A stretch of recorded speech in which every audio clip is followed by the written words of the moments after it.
तो कल कोलकाता में क्या स्थिति बनी हुई थी इंसाफ की लड़ाई को लेकर, ये हमने आपको ग्राफिक्स के जरिए बताया। लेकिन अभी भी सवाल बना हुआ है कि अभिया के आखिर कितने गुनहगार। आपको बता दें कि आज भी अभिया के एक गुनहगार का पॉलीग्राफी टेस्ट जो है वो हो सकता है और कोर्ट ने सीबीआई को इसे लेकर परमिशन भी दे दी है। लेकिन दूसरी तरफ अब इस पूरे मामले में एम्स के विशेषज्ञों की भी एंट्री होने वाली है, क्योंकि अब सीबीआई जो है एम्स के विशेषज्ञों से भी मदद लेने वाली है ताकि सच्चाई तक पहुंचा जा सके। लेकिन आखिर इसकी जरूरत क्यों पड़ी है, रिपोर्ट के जरिए आपको दिखाते हैं।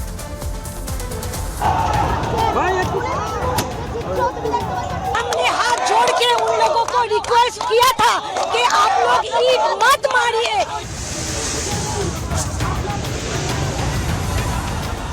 कोलकाता में लेडी डॉक्टर से रेप और मर्डर के बाद तकरीबन 20 रोज का वक्त गुजर चुका है, लेकिन घटना को लेकर लोगों का गुस्सा थमने का नाम नहीं ले रहा। एक तरफ सीबीआई इस केस के असली गुनहगारों के चेहरे से नकाब हटाने में लगी है, तो दूसरी तरफ अब लोग बंगाल की सीएम ममता के इस्तीफे की मांग कर रहे हैं।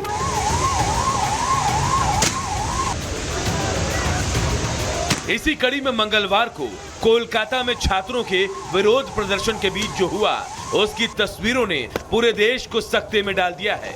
इंसाफ की आवाज को कुचलने वाले पश्चिम बंगाल सरकार के इस रवैये को देखकर लोग हैरान रह गए। सभी एक सुर में यही पूछ रहे हैं कि आखिर ममता किसके साथ खड़ी है और वो ये सब किसे बचाने के लिए कर रही है।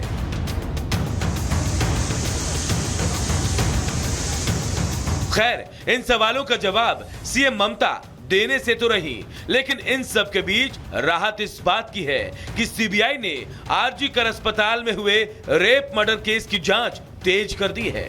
सीबीआई ने एक तरफ जहां कोलकाता पुलिस के एएसआई अरूप दत्त की पॉलीग्राफी टेस्ट करवाने का फैसला लिया है, तो वहीं दूसरी तरफ सीबीआई ने आरजी कर मेडिकल कॉलेज और अस्पताल में हुए रेप मर्डर केस से जुड़े डीएनए और फोरेंसिक रिपोर्ट पर एम्स के विशेषज्ञों से परामर्श लेने का फैसला लिया है।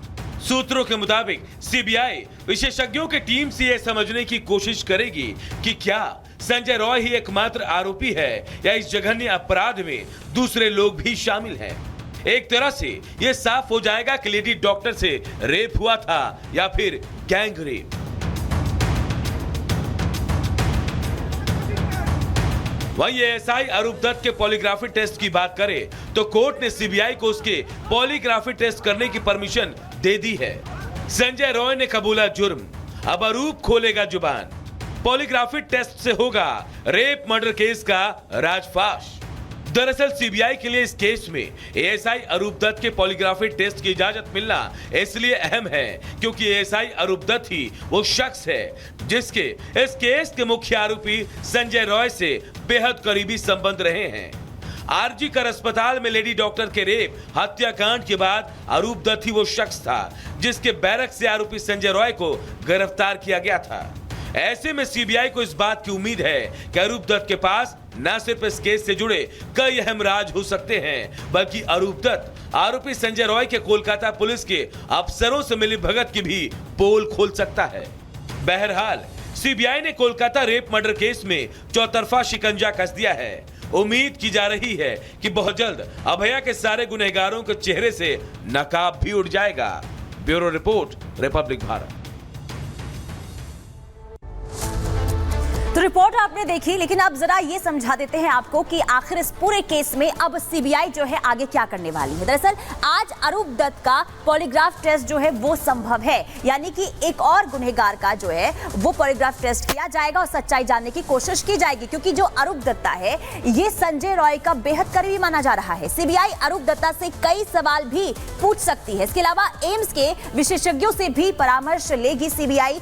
वहीं डीएनए और फोरेंसिक रिपोर्ट की कॉपी एम्स को भेजी गई है और इसी के आधार पर अब तक जो है मुख्य आरोपी संजय रॉय ही अब तक जो है माना जा रहा है, जिसकी गिरफ्तारी भी हो चुकी है, उसी से लगातार पूछताछ भी हो रही है। वहीं एम्स की सलाह के बाद स्थिति साफ हो पाएगी कि डॉक्टर से रेप हुआ है या फिर गैंग रेप, ये पता चल सकेगा। और यही वजह है कि एम्स के विशेषज्ञों से भी मदद ली जा रही है। वहीं रेप या गैंग रेप की पुष्टि CFSL की रिपोर्ट में होती है और यही रिपोर्ट जो है आगे तैयार की जाएगी। फोरेंसिक की टीम स्वैब और स्लाइड के नमूने उठाती है और आपको बता दें कि ऐसी स्थिति में फोरेंसिक रिपोर्ट में रेप की पुष्टि होती है और यही जानने की कोशिश की जाएगी। सीबीआई ने DNA और फोरेंसिक रिपोर्ट जुटाए हैं, इकट्ठा कर लिए गए हैं। रिपोर्ट को एम्स के एक्सपर्ट के पास भेजा जाएगा और यही एक्सपर्ट जो है आगे बताएंगे कि आखिर जो है ये रेप है या फिर गैंग रेप है। एम्स के सलाह पर नतीजे पर आगे जो है वो जाया जा सकेगा। वही मामले में एक आरोपी है या फिर ज्यादा स्थिति साफ हो पाएगी, यानी कि एक ही आरोपी है या फिर और भी गुनहगार हैं और भी दरिंदे हैं, ये जो है एक्सपर्ट की जब मदद ली जाएगी इसके बाद इसका पता चल पाएगा। और खबरों में अब बात करेंगे गुजरात की। गुजरात में बाढ़ से हाहाकार मचा हुआ है। अभी तक 15 लोगों की मौत की खबर है। 6 जिलों में सेना को तैनात किया गया है, तो इसके अलावा 23,000 लोगों का रेस्क्यू भी किया जाना है। किस तरीके से गुजरात में मेघ से महाप्रलय आया हुआ है, इस रिपोर्ट में दिखाएंगे।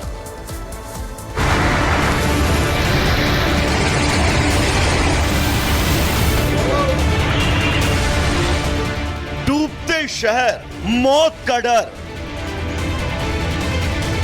जल गदर, क्यों बेकाबू हुए बादल।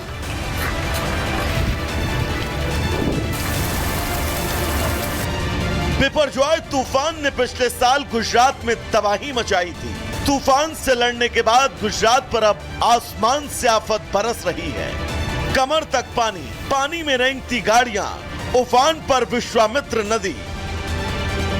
अब ये तस्वीरें देखिए, ये तस्वीरें गुजरात के जामनगर की हैं। आप कोई फिल्म नहीं देख रहे।